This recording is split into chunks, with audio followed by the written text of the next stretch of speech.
ഒന്ന്, പണ്ഡിതന്മാർ ഇതിനെ കുറിച്ച് പറഞ്ഞ നമസ്കാരത്തിന് സമയമാണെന്ന് അറിയണം. നമസ്കരിക്കുമ്പോൾ സമയമായി, ഇപ്പൊ നമസ്കരിക്കുകയാണെങ്കിൽ നൂറിന്റെ ബാങ്ക് കൊടുത്തത് അല്ലെങ്കിൽ സമയമായി എന്നറിഞ്ഞെങ്കിൽ അത് അതിന്റെ ഒരു നിബന്ധനയാണ്, എന്നിട്ട് നിസ്കരിക്കാൻ പറ്റും. മറ്റൊന്ന്, കിബിലക്ക് മുന്നിടുക. സാധാരണ നമസ്കാരത്തിലാണ് പറഞ്ഞത്.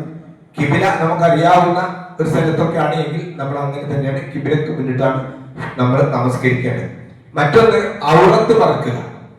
ഔറത്ത് മറക്കുന്നത് അല്പം വിശദീകരണം സഹോദരിമാരും ശ്രദ്ധിക്കുക. നിങ്ങളുടെ ഔറത്ത് നിങ്ങൾക്കറിയാം, മുൻകൈയും മുഖവും ഒഴികെയുള്ള ഭാഗങ്ങളൊക്കെ ഔറത്താണ്. ഇപ്പൊ നിസ്കരിക്കുമ്പോൾ അത് മറഞ്ഞെങ്കിലേ നിസ്കാരം ശരിയാവും.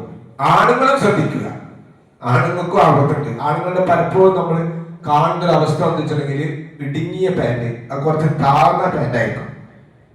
പിന്നെ ഷർട്ടാണെങ്കിൽ കുറച്ച് ഉയരം കൂടിയത്, കാരണം നീളം കൊണ്ടതായിരിക്കും.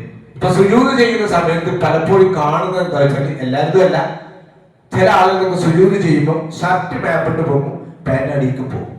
അപ്പൊ നമ്മൾ കാണാൻ പാടില്ലാത്ത ഭാഗങ്ങൾ കാണും. അത് പുരുഷന്റെ ഔറത്താണ്. അപ്പൊ ആ ഭാഗം കണ്ടുകൊണ്ടാണെങ്കിൽ അയാളുടെ നിസ്കാരം സ്വീകരിക്കൂല. ശ്രദ്ധിക്കണം, നമ്മളെ കുട്ടികൾക്കൊക്കെ നമ്മൾ ശ്രദ്ധിക്കണം.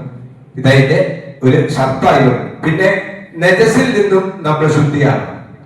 നമ്മൾ നിസ്കരിക്കുന്ന, അപ്പൊ വീട്ടിലൊക്കെ ആവുമ്പോഴാണ് പ്രത്യേകം ശ്രദ്ധിക്കേണ്ടത്.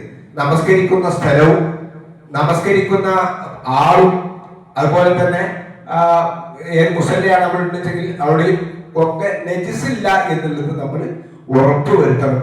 നജിസ് ഉണ്ടെങ്കിൽ നിസ്കാരം സ്വീകരിക്കും. മറ്റൊന്ന്, അശുദ്ധിയിൽ നിന്നും നമ്മൾ ശുദ്ധിയാകണം. അശുദ്ധിയിൽ നിന്ന് ശുദ്ധിയാകുന്ന പറഞ്ഞാൽ ഉളു എടുക്കണം. വലിയ അശുദ്ധിയാണെങ്കിൽ കുളിക്കണം. അപ്പൊ വലിയ അശുദ്ധിയാണെങ്കിൽ കുളിക്കുകയും, ചെറിയ അശുദ്ധി എന്ന് പറയുന്നത് ഉളുവില്ലാത്ത സാഹചര്യം, ഉളു എടുക്കുകയും വേണം. അപ്പൊ ഉളുവില്ലാതെ ഒരാൾ നിസ്കരിച്ചാൽ അയാളുടെ നിസ്കാരം ശരിയാവില്ല. ചില പണ്ഡിതന്മാർ ഒന്നുകൂടി പറഞ്ഞു, ഈ നമസ്കാരത്തിന്റെ ശക്തിയിൽ അയാൾ ഇസ്ലാം ആയിരിക്കണം. അത് പിന്നെ പറയേണ്ട ആവശ്യമില്ല, മുസ്ലിങ്ങളിലെ നിസ്കരിക്കുള്ളൂ. അഖിലുണ്ടായിരിക്കണം. ബുദ്ധിയുള്ള ആൾക്ക് നിസ്കാരം ശർത്തുള്ളൂ. അയാൾ ശർത്താണ്. ബുദ്ധി ഇല്ലാത്ത ഒരാൾക്ക് നിസ്കാരമില്ല. എല്ലാം ഉണ്ട്, പക്ഷല്ല. അതുപോലെ തന്നെ തെമ്മീസ് തന്നെ വകതിരിവ് ഉണ്ടാകണം. ചില കുട്ടിക്ക് വകതിരിവ് ഉണ്ടാവില്ല, പ്രായമൊക്കെ വെച്ചിട്ടുണ്ടാവും. അപ്പൊ ഇത് തെമ്മീസുള്ള ഒരാളുമായിരിക്കണം ഇതിന്റെ ശർത്തായി പറയുന്നത്. മറ്റൊന്ന്, നേരത്തെ പറയാത്ത ഒരു കാര്യം നിയ്യത്താണ്. നിസ്കാരത്തിന്റെ ശർത്തുകളുടെ കൂട്ടത്തിൽ നിയ്യത്തുമുണ്ട്. നമ്മൾ നിയ്യത്തോട് കൂടിയാണ് നിസ്കരിക്കേണ്ടത്. അത് ഫർദാണെങ്കിലും സുന്നത്താണെങ്കിലും ഒക്കെ നമ്മൾ വെറുതെ വന്നിട്ട് അല്ലാഹു അക്ബർ എന്ന് തെക്കുബീർ കിട്ടിയാൽ പോരാ. എന്താ നിസ്കരിക്കുന്നത് നമ്മുടെ മനസ്സിൽ വേണം, അല്ലെങ്കിൽ ആ നിസ്കാരം സ്വീകരിക്കൂല.